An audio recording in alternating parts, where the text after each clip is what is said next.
What's up, guys? This is Fed by Fire. I'm Christian, and welcome to this very special deep dive where we're going to be discussing two recent highly controversial incidences that just happened involving U.S. immigration and customs enforcement. These instances have sparked flames in the headlines, so we're going to be breaking it down. Today we're going to be examining the shooting in Portland, Oregon, as well as the one that happened in Minneapolis that's sparking protests all across the country, and what these events have sparked nationwide as far as political firestorms and questions about the future of immigration enforcement in general, and just how that's going to go about in America. But we'll break it down step by step, exactly what happened in each case, and what's similar about them and what's different. So, we're going to talk about how this might reshape ICE's operations as a whole, and what are the left saying and what are the right saying, and how could this potentially impact the 2028 presidential election, and what has President Donald Trump said about it all. We're going to be talking about all that, and this is a story of law enforcement, self-defense claims, and public outrage, and how it divides us all as a nation. So stay with us for the full analysis. I'm glad y'all are here. Let's begin. All right. The incidents in Minneapolis. Let's start with that. Let's go there first, y'all. All right.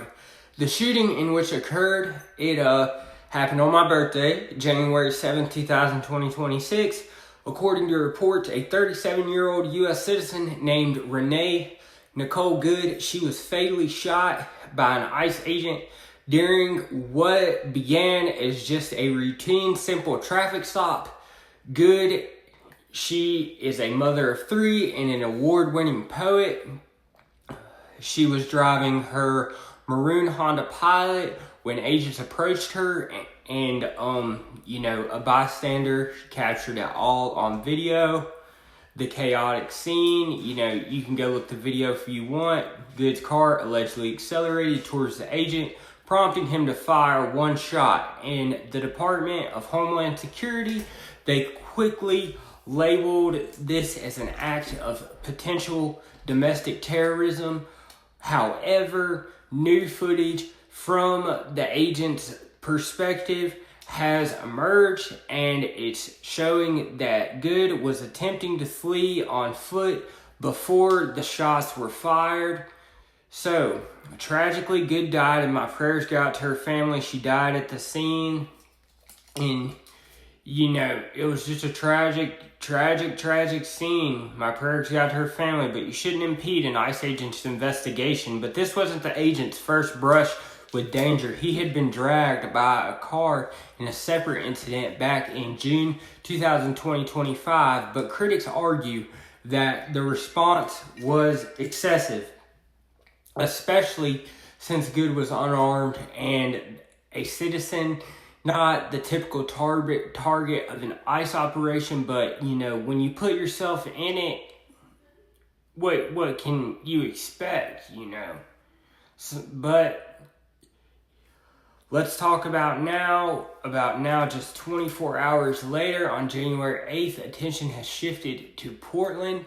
Here, a Border Patrol agent, he was operating under Department of Homeland Security, which oversees ICE, and he shot and wounded two people during another traffic stop, and the victims were identified as Luis Moncada and Yorlenes Zambrano Contreras, both allegedly linked to the notorious Venezuela gang, you guessed it, Tren de Aragua.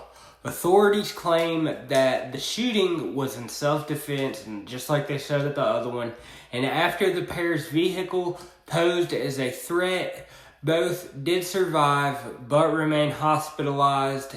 This incident marked the 16th shooting by federal immigration officials under the current administration.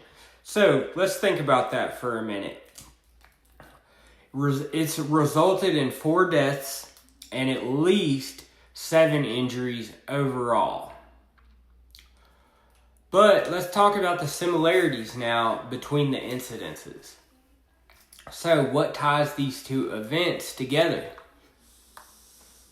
At their core, both involve federal agents using lethal force, but at the same time, they were both during traffic stops, and they both had claims of self-defense, hinging on vehicles allegedly being used as weapons. So, in Minneapolis, Good's car accelerated. In Portland, a similar threat was cited, and they happened both within 48 hours, amplifying national scrutiny on ISIS tactics. Both, it sparked an immediate protest, which I'm sure it would in Minneapolis. Tens of thousands demanded justice for Miss Good, chanting "Abolish ICE." In Portland, hundreds gathered at the ICE facility once again, leading to clashes with police. These aren't just isolated events, they're part of a broader pattern that we're seeing here, and data shows that federal immigration agents, have been involved. They allege in at least 16 shootings, plus other uses of force, like tasers and non-lethal rounds. But what do you expect them to do? Critics on the left see this as evidence of over-militarization, and I do not see it as that. I see them as them doing their motherfucking job, okay? Because, but it's a different scenario. But let's not overlook the differences. So, which, will spark and fuel the political divide in Minneapolis. The victim was a U.S. citizen with no apparent gang ties. And I don't care if she was a poet. I don't care what she was. I don't think it's called a public execution because she was, impeding herself in an investigation. And I think it should be justified as self-defense, but it could be seen as excessive force. Y'all can tell me in the comments. Now, some videos saw that, it's more likely to justify with the contrast that the Portland victims were immigrants linked to supposedly gang. But I feel like the Tren de Aragua is almost like the new Al-Qaeda. And authorities emphasize the gang nexus, and the shooting seems more straightforwardly tied to criminal activity, and both of them lived. But it still ignited a lot of local outrage, with a Portland city, counselor confirming police on camera that one incident involves a citizen in a potentially ambiguous threat. The other were alleged gang members in high-risk stops. But they're being treated as the same. These nuances shape how each side views accountability, and we can't, not think about that for a minute. Let's talk about the potential changes to ICE enforcement that could come from this. Now, how could these shootings change how they enforce, how they do immigration enforcement? Scrutiny in blue states like Minnesota, they're pushing ICE to the limit. Their operations got to be a lot harder. And lawmakers want the agents out, and there's talk of a state-level restriction on federal cooperation. But the Trump administration's response, escalation, DHS Secretary Kristi Noem announced that hundreds more of agents are on their way to Minneapolis for safely framing Good's actions as an act of terrorism. And this could mean more militarized ops, body cams, or even pauses in certain areas. But also the backlash, the friction over the investigations, we got to think about this the long term, Congress is debating consequences for ICE, possibly including funding cuts or oversight reforms. if protests grow. We might see a shift towards community-based enforcement, which I don't know if I exactly agree with, or de-escalation training with immigration, a hot button issue. Any change risks, a lot of change to a lot of stuff. And we'll just see how it all plays out. I wish I could be there to cover it, but I hope we all get to see the truth. Speaking of politics, let's turn to the reactions on the left. Democrats, progressives, and groups like ICE Watch, the outcry is fierce. They call the shootings overreach, demanding that ICE be abolished, and they've been saying that for a long time, or reformed. Minnesota leaders like mayor and governor blame federal officials, like they have been, urging peaceful protests while criticizing hateful rhetoric from the right.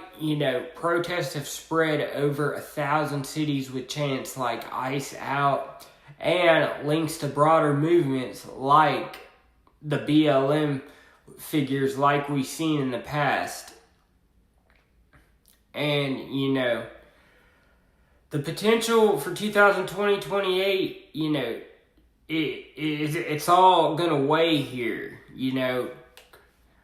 And I don't really see the police being defunded, and I see, I hate to be that guy, and, I'm usually somebody who is not on the left or the right, but, I see these people on the left, and in Portland, they've been protesting for months, and y'all can tell me in the comments if you guys think that maybe this could be something like we saw with George Floyd, if this could spark the similar outrage in Minneapolis. And, that officer, he has to answer his own questions. And the officers in Portland, in my opinion, they got 2 gang members off the street, and that's all the validation we should need as Americans. And, the 2028 election implications, does this hold weight in the 2028 election? I just want y'all to show me in the comments, but absolutely, immigration is already a flashpoint that's going to be brought up a lot, and these shootings could reignite a 2020 style of debates. In Minnesota's Senate race, Democrats are tangling over ICE with its candidates, calling for agents to leave the state, which they'll see. Republicans defend the ops, potentially, galvanizing their base on law and order. Nationally, it might fracture the GOP if internal cracks show, but for Democrats, it's a chance to mobilize progressives, though risking, alienating moderates polls, shows fewer Americans see the U.S. as a moral leader amid such incidents, which could sway independents if protests escalate, which I'm sure they will. This becomes a defining issue, and I just want to see if that's what we're gonna see here. And I just want you guys to know that finally we're going to talk about what Trump's thoughts are. While direct quotes are sparse, his administration's stance is clear that outrage over the shootings is misplaced and protests threaten agents. Trump has adjusted Venezuela's strategy amid cartel comments, trying into, Portland's gang element. Officials demand cities like Portland to protect federal buildings, not letting the hateful rhetoric of Trump's response, de-escalation.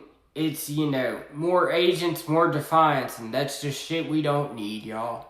But that's just my opinion. So, to the point, these shootings highlight America's deep divides on immigration. and, policies and justice and investigations. So, the FBI is now involved in Minneapolis, and we'll watch how this unfolds. Thank you for joining with me, y'all. I'm 28 now. I had a great, birthday, and I just want to thank God and thank you guys for watching. Stay sharp, stay dangerous. See y'all in the next one.